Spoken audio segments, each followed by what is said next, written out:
all started with 3 words: idiopathic dilated cardiomyopathy. I could barely pronounce it, but that's what doctors diagnosed me with in May of 2008.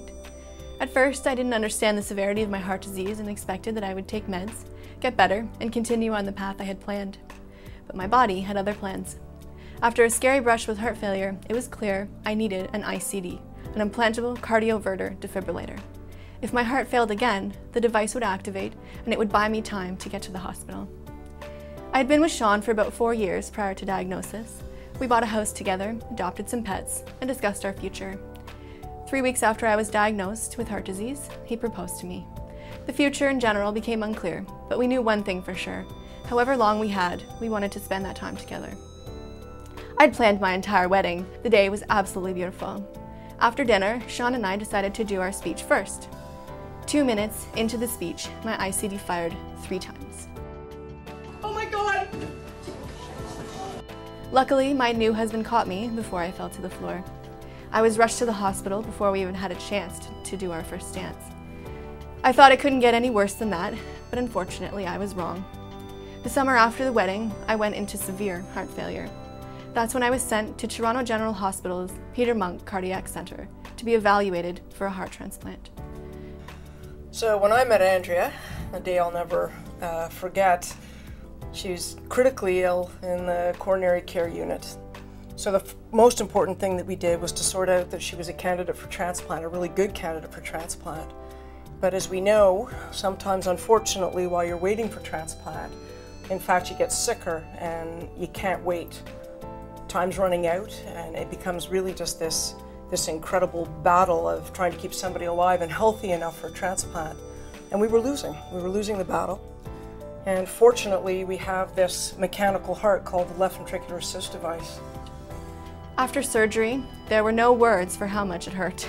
I'm smaller than the average patient and the LVAD barely fit in. After a while, I was able to forget about the device and just go on living. That's the goal, right? For 14 months, I carried around batteries and a controller device, which was connected to the mechanical heart inside of me. Literally, my lifeline. I carried my heart in my backpack. While I was always conscious of the device inside me, I was able to gain strength and prepare for the next major surgery, a heart transplant. When I least expected it, the phone rang at 3 in the morning, just a few days before Christmas. The day felt right, the surgeons were confident, and we were ready. This was the day we would start our new life. I had to trust my life in the hands of Toronto General surgeons and researchers, and what comforted me most was knowing I was in the right place. Toronto General and Toronto Western Hospitals are pioneers and world leaders in cardiac care, neurosciences, transplant, and surgery. It's right here that teams of scientists push the boundaries of research and make new breakthroughs in the lab every day. The only way their work is possible is through your critical support.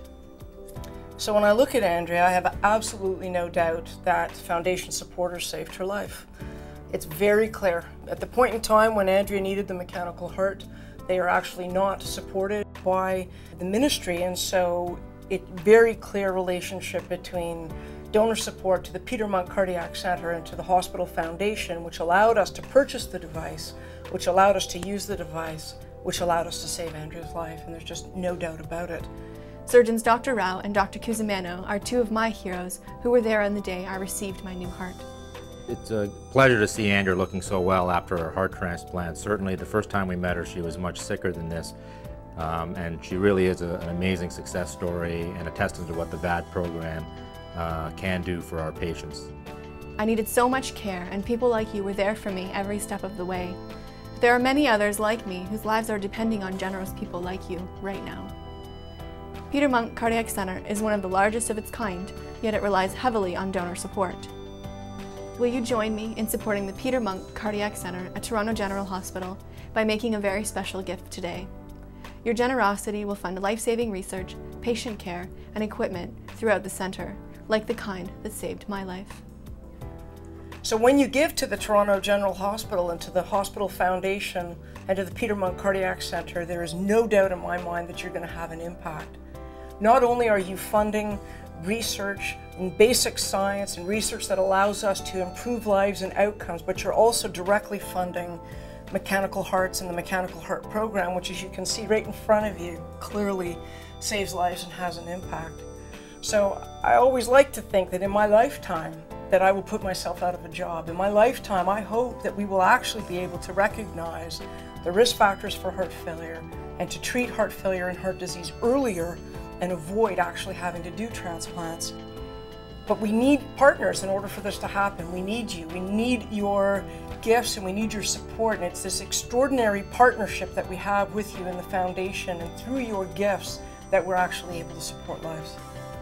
I'm just one example of the incredible effort, research, and heroic levels of patient care that go into saving lives here at Toronto General Hospital and Toronto Western Hospital. Thanks to the generous people like you, I am alive to make a mark on this world. You can make your mark on this world too by helping Toronto General Hospital and Toronto Western Hospital save lives through care and research. Please take a moment to give generously today. Please give with our heartfelt thanks.